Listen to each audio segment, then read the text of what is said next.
Yeah, so in the name of Jinjian Azadi, first of all, I want to introduce myself. My name is Fathehi from Rojalat. Rojalat is the eastern part of Kurdistan, which is located in Iran, and we can say that Kurdistan is part of Iran. I'm gonna focus on the topic that I chose, and it is the streets of Kurdistan. So, what I mean by the streets of Kurdistan, so you know that after on the 16th September of 2022, after the killing of Gina Amini, a Kurdish girl, by the morality police of Iranian morality police, so a lot of people took to the streets in Kurdistan, in Aichi gravestone in Sakaz. Sakaz is the Kurdish city in Kurdistan of Iran, and they chanted Jinjian Azadi, or Women, Life, Freedom, because Gina was killed because of compulsory hijab, and compulsory hijab means that all the rules of Iranian rules, Islamic Republic of Iran, I think, so is against the women in Iran. And after that, the uprising on the streets of Kurdistan took place, and the slogan and the motto, Jinjian Azadi, was spread across Iran and across the world, and in Balochistan too. So, but what I mean by the Jinjian Azadi, or what does it mean? So, Jinjian Azadi is based on a political philosophy of Abdullah Öcalan, the imprisoned leader of Kurdistan's Workers' Party, and he said that he has got a kind of famous phrase. He said, the society is not liberated without the liberation of women. Because of that, he said, so Jinjian Azadi, or Women, Life, Freedom. Because the first step to liberate the society is to liberate the women from slavery, from 5,000 history of enslavement of women in the world, I think, yeah. So, but Jin means women, and women are oppressed all over the world, and especially in the Middle East, and especially in Iran, in these days, I think, yes, so we know that. And Jian means life, and it refers to the existence of the people, of the oppressed people, of those people who has been marginalized, isolated from participating in the political process or in the political power. So, on Azadi means freedom. Freedom, so the people should be free to make a decision, to make a kind of political decision or something like that. They want to be a political subject. So, and after the uprising, so the people in Kurdistan has been organized themselves to protest against the Islamic Republic of Iran, and in fact Iranian nationalism, so Iranian religious, or we can say that Iranian religious nationalism, because the Kurdish people and the other ethnic groups or other nations in Iran so has been oppressed by the a kind of Iranian religious or Iranian nationalist, after the nation-state building in 1925. So after the 1925, the nation-state of Iran has been established and has been constructed. So after that, and it is based on a kind of one flag, one nation, and one language. So one nation refers to just Persian nation in Iran, one flag that is just one flag that based on a kind of hierarchical or nationalistic Iranian ideas. And one language is the language of Persian language. And all, the other ethnic groups or the other nations in Iran has been cracked down by forbidding their language, forbidding their culture, forbidding their participation in the political process or the political power or something like that. So, and Kurdish people and Balochian, I think, has been faced with assimilation, colonization, that I mean the internal colonization. So, because all of their elements, all of the Kurdish elements has been forbidden in Iran. But this oppression has been lasted for 100 years, up to today, that we talk about a kind of real revolution in Iran and in Kurdistan. So I want to go back to Xinjiang Azadi slogan. Xinjiang Azadi slogan, or Women, Life, Freedom, is a kind of intersectional concept. It is interconnected with the Kurdish oppression in Iran and the women's oppression and colonization, internal colonization. So, and the Kurdish liberation movement is going to achieve their freedom, achieve a kind of self-determination, so self-administration. And they want to decide about their future, about their destiny on their own. So, and they don't want to, I think, be assimilated anymore. And they want to speak in their language, and the Kurdish language. They want to, I think, study in their mother language, because as a person here that I am here, I couldn't study in my language, in my mother language, the Kurdish language. But so I learned Persian, and it is kind of assimilation, assimilated into another people. So because of that, the Kurdish liberation movement is going to fight against the patriarchal system or hierarchical system and the oppression which Kurdish people are faced with, as well as the Balochian people.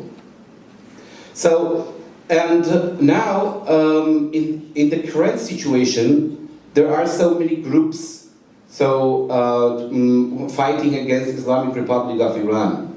So, and I can divide them into two parts: the leftist and the right side, I think.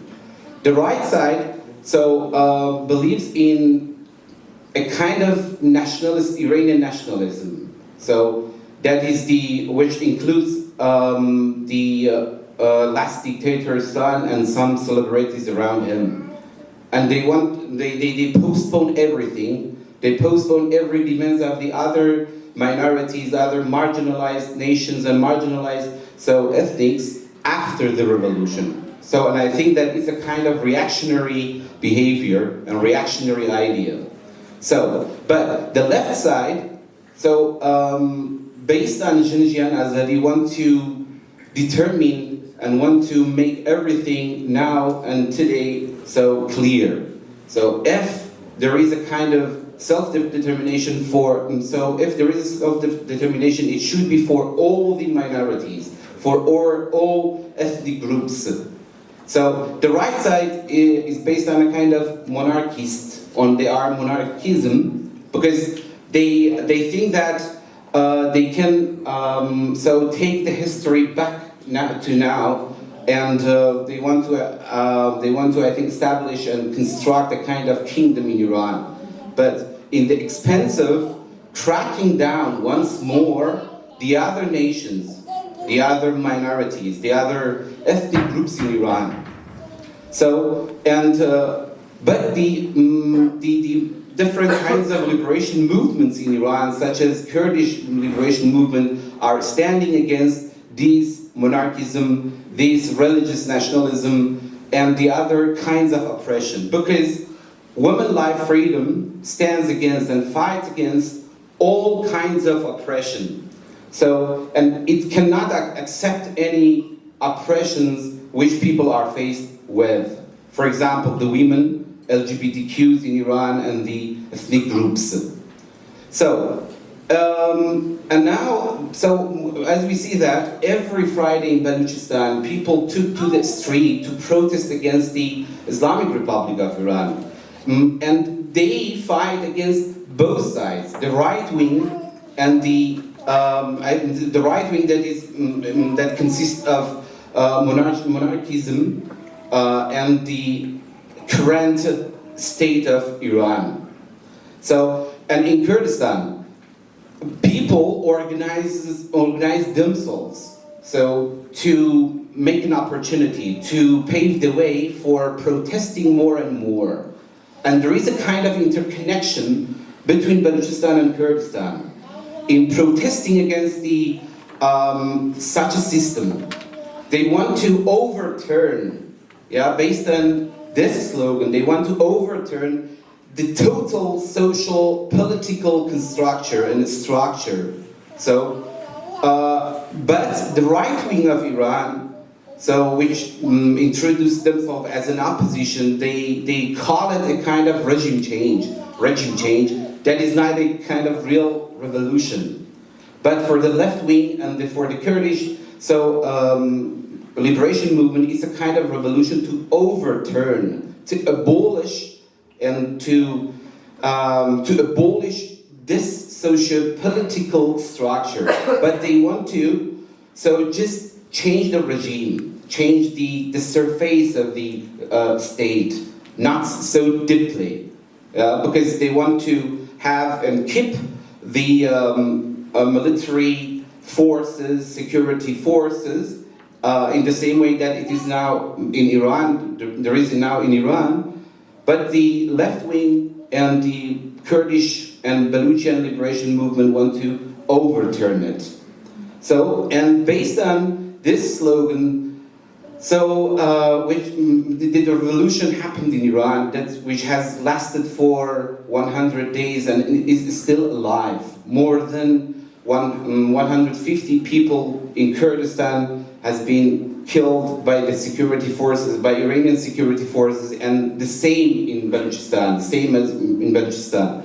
On more than 12,000 people has been arrested and captured by the security forces, and they are in prison. So more than 5,000 people has been injured. So why? To get back the monarchism or to overturn this system in Iran. I know that, and I'm sure that they want to overturn and overthrow such a system in Iran, because they don't want to experience more and more such an oppression. They want to be liberated. Thank you so much.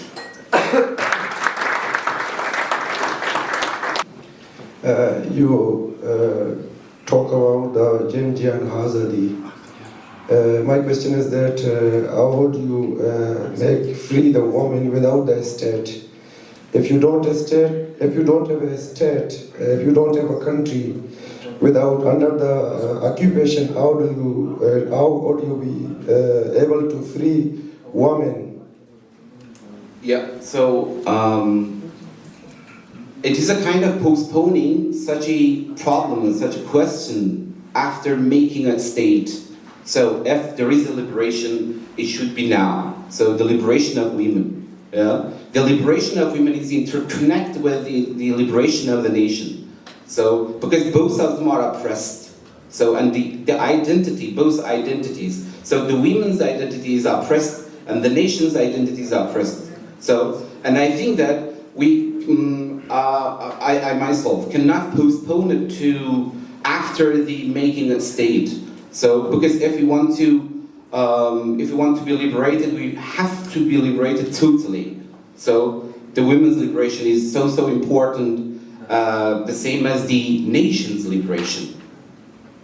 So, and I think that postponing it is a kind of reactionary idea. Thank you very much. Hands are raised. Thank you. I have one question. When the occupiers occupied the free state like Balochistan, Kurdistan, and then they took a strongly genocidal act on the region. What do you think the UNO and human rights champion were also responsible for this humanitarian crisis? Because as a political activist, we believe UNO, United Nations, and the other human rights organization, and we slogans always and knock the door, UNO, where are you, UNO? What do you think? In my information, last few years, one Kurdish activist also burned himself in front of the UNO in Geneva. What do you think? The UNO and the other human rights organizations are also responsible for these acts? Yeah, so United Nations is based on the profit of the so powerful countries like the United States and the other European countries. And they work in benefit of these countries. So, because as you know, in a Security Council in the United Nations, so 5 countries have got a veto. So, and they can, they just observe and they take their profits and advantages into consideration. For them, I think it is not so important what happens in Kurdistan and Balochistan. So, and I think that the liberation movement in Kurdistan and Balochistan shouldn't, I think, accept the United Nations and other capitalist countries to help them, because they just support the Iranian state. And for example, in Turkey it is like that, yes? So for example, Germany sold so many tanks and Panthers to Turkey to fight against Rojava. So Rojava was the place which was first Jinjian Azadi chanted there. So, and they overcame the ISIS, yeah, there. And it was the first women's revolution there. But now, so the United Nations, the question is that the United Nations support them or not? They don't support them. So, because of the profits of the Turkey and other states in the Middle East, so a lot of people has been killed in Rojava, northeast of Syria. So it is a kind of autonomous, or administration of northeast Syria, but it was not important for them. So, and I think that we have to, I think, stand on our foot. So stand on our forces and our power to fight against the dictatorship and dictatorial and authoritarian and totalitarian systems in the Middle East. Yeah. I think I wish I answered this. Hello. And the process which is continuing in Iran, as you said about the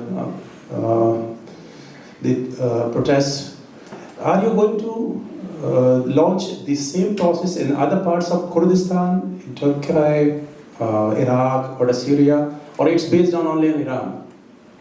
I don't understand it, please. So the question is that the protest process which is going on in Iran, is it only for Iran, or it will continue in future in other parts of Kurdistan?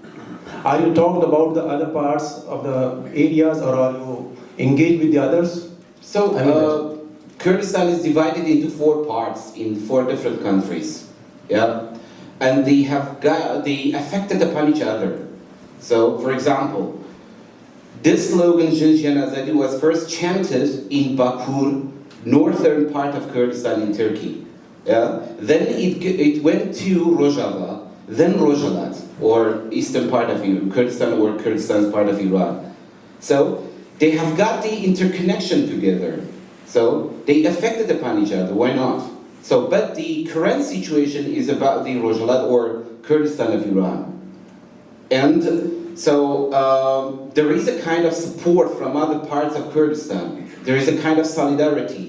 So to support the Kurdish people and to support the this feminist revolution in Kurdistan as well as in Iran. So we cannot say that, there is no connection between them. Yeah, there is a connection between them. So as a nation, as an imagined nation, I think, yes. So they affect upon each other, why not? Anybody else? Hello, my name is Unheard Baloch, and I belong to Iranian occupied side Balochistan. As you mentioned that, we have like movement, as you mentioned before, like the Kurdish movement. I have a question. Kurdish movement, they are fighting for the basic rights, or they are fighting for the liberal Kurdistan from Iran. And second, how we can guarantee that after the regime change, the problem that the Baloch and Kurdish are we are facing now, after the regime change, we could not face the same problems or the same issues, or they will respect or like culture or like identity or like you could say the word or language after the regime change. Could you guarantee that? Or the second, my third question is that we are just like you said, the Kurdish and Baloch movement. Let me answer the first question. What was the first? I forgot it. My first question is that, you mentioned that there is a Kurdish movement, and the Kurdish movement, they are fighting for their basic right, or they are fighting for liberate Kurdistan from Iran? So the Kurdish liberation movement in Iran, so you have to, I think, pay attention to the Kurdistan parties. So, for example, there are some parties, political parties in Kurdistan. None of them want to, I think, liberate Kurdistan. None of them want to, I think, separate Kurdistan from Iran based on their statements. Yeah, but the Kurdish liberation movement want to liberate the Kurdish people from oppression. So there are some plans. For example, democratic confederalism. Yeah, is one plan to have a kind of self-administrative Kurdistan. So, for example, like Rojava, yeah.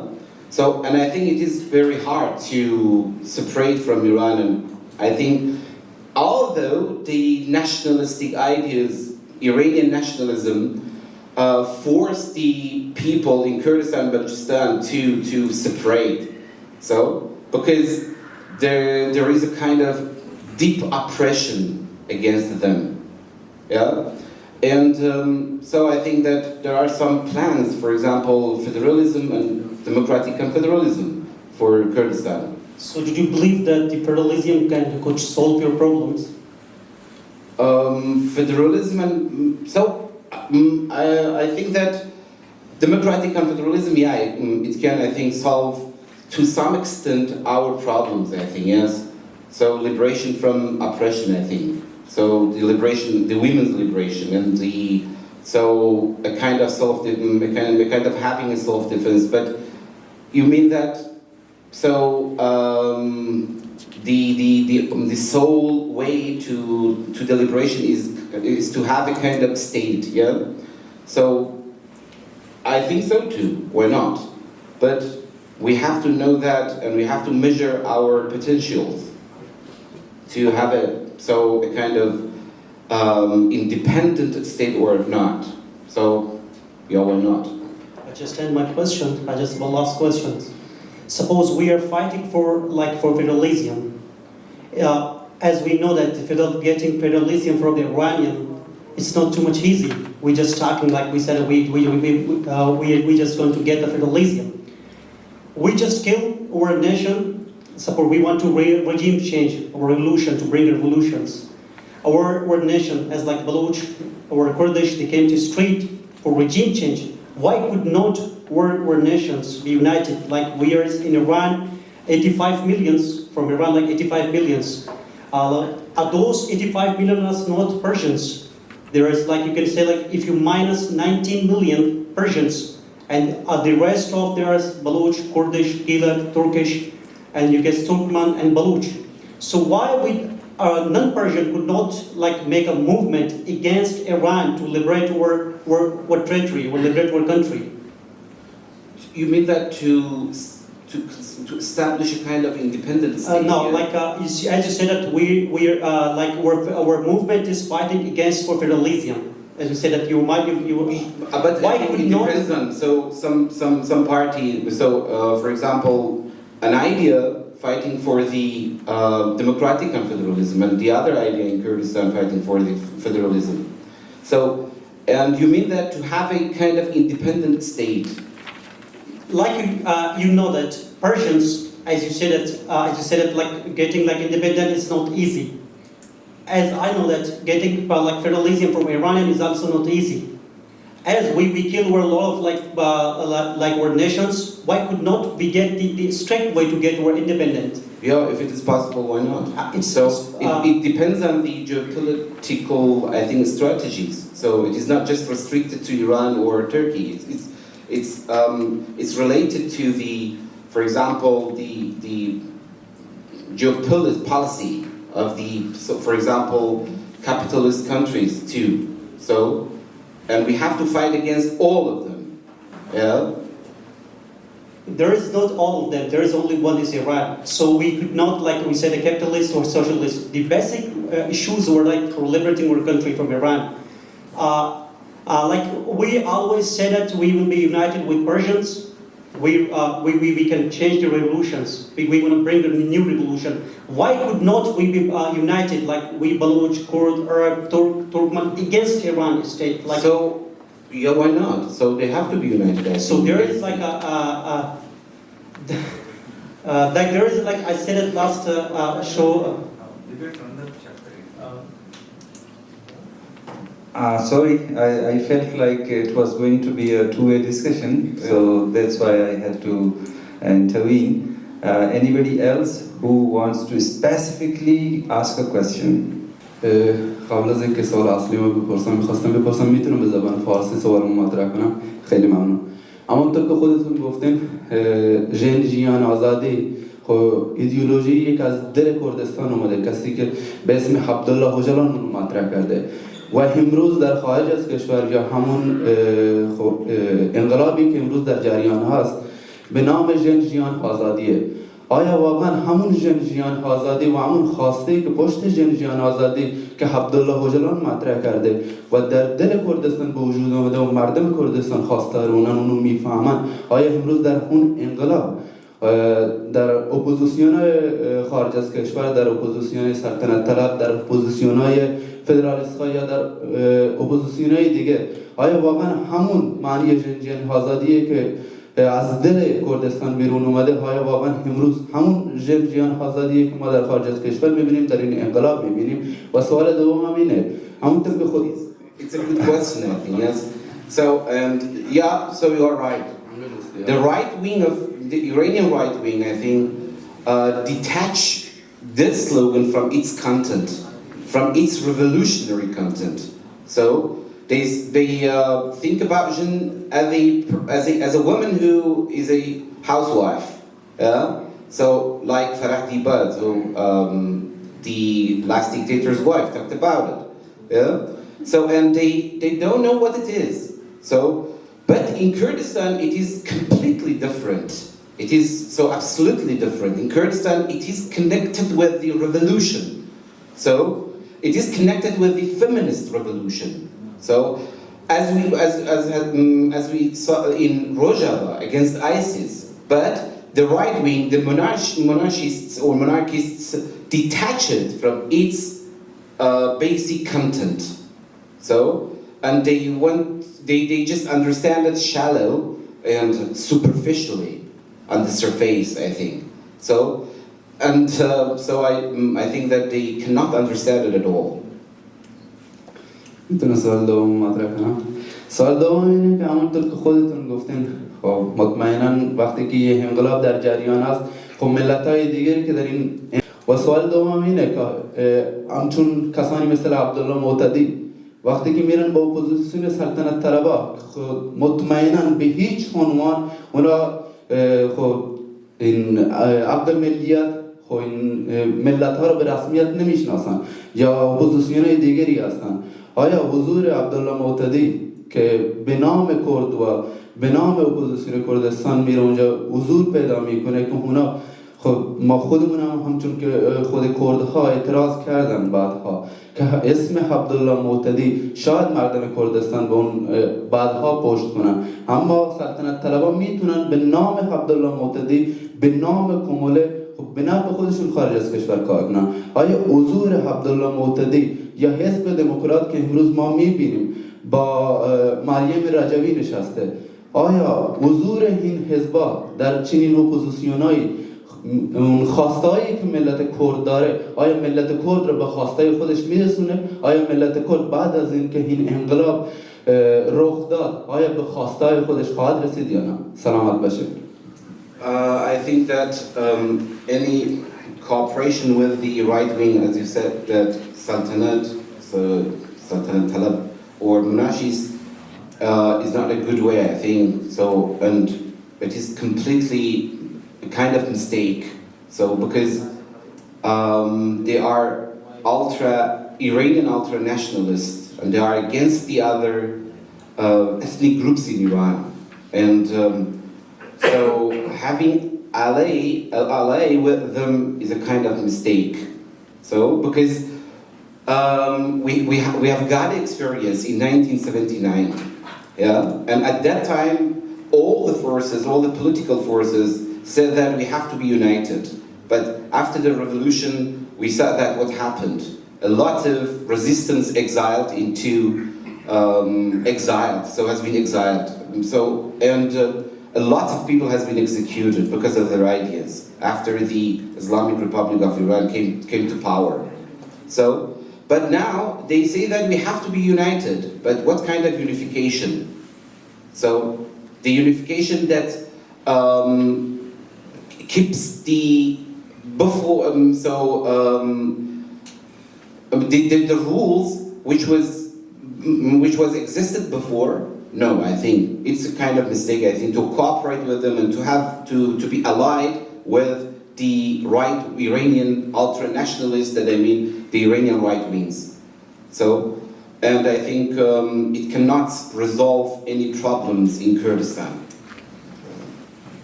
Thank you very much. Thanks a lot. Thank you so much for having me here, and Jinjian as a